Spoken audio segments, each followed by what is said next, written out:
All right, well, welcome back to Reflections, everybody, where we talk about all things Church of Christ with the Elijah Message.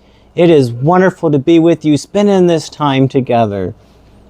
So in the messages, here and there, the scribe describes the appearance of the messenger. And I want to take a look at that here for a moment.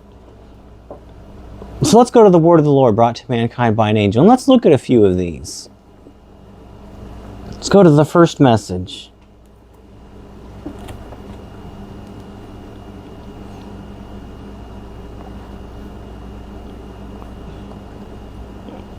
He was about 6 feet 3 inches, very fine built, and about 30 or 35 years of age. His hair was down to his coat collar. He had a beard. His voice was soft, and his looks mild, but much in earnest. Let's go to message 44.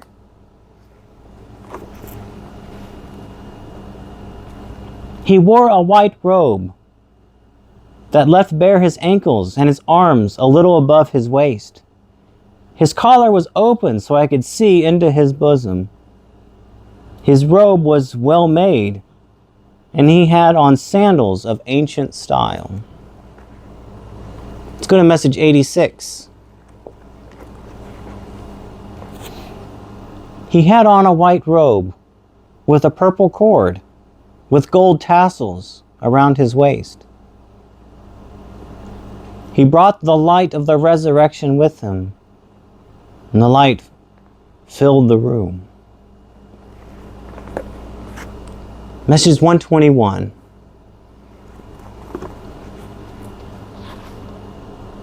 He wore a robe of white and appeared to be about 6 foot tall and perhaps 30 years of age, with a beard and hair down to his shoulder.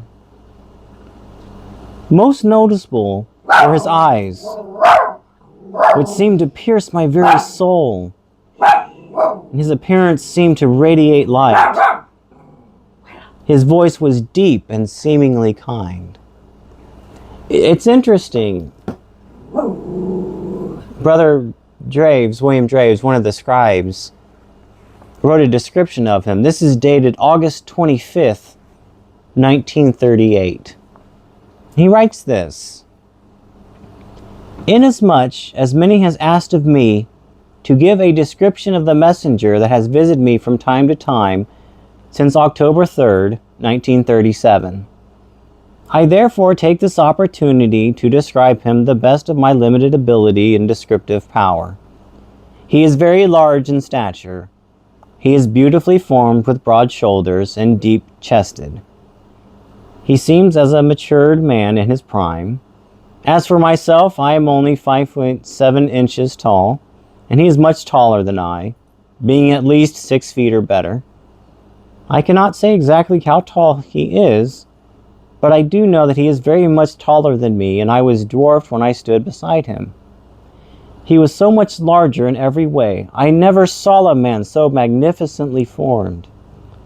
When he makes his appearance, he is surrounded by an exceedingly bright white light, with a mellowing influence. When he leaves, the room remains as light as noonday for some time. His hair is long, going down almost touching his garment, and is becomingly arranged around his visage. There is so much light that seems to radiate from the very roots of his hairs, as well as from his entire being, that it give it a rather gold-blended to silvery tint, altogether being very brilliant with light. The same is true about his beard, which is rather short, extending about 1 1/2 inches or so below his chin, making about 3 or 4 inches of beard from his mouth down. His features are large and the expression mild but very impressive.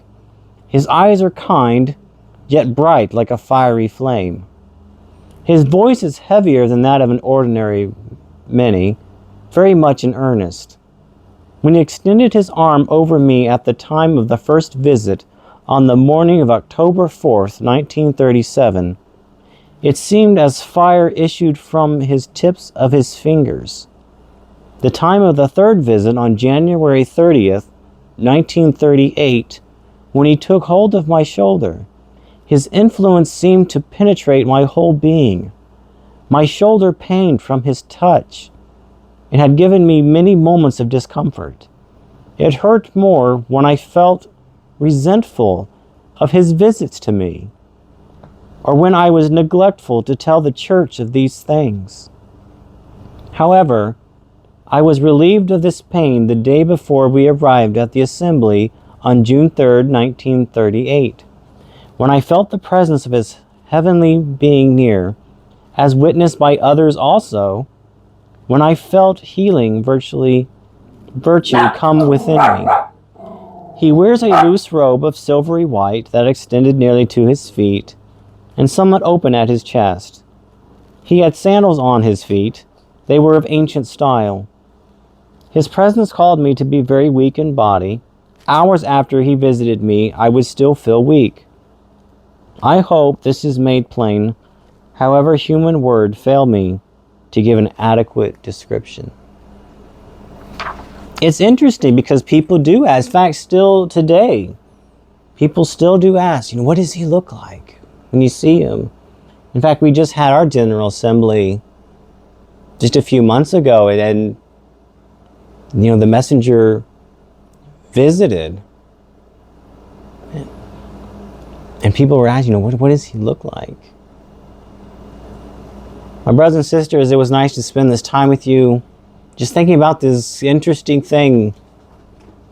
Some of the questions that are raised in our church and our tradition. Until next time, my brothers and sisters, I invite you into the Elijah Message House.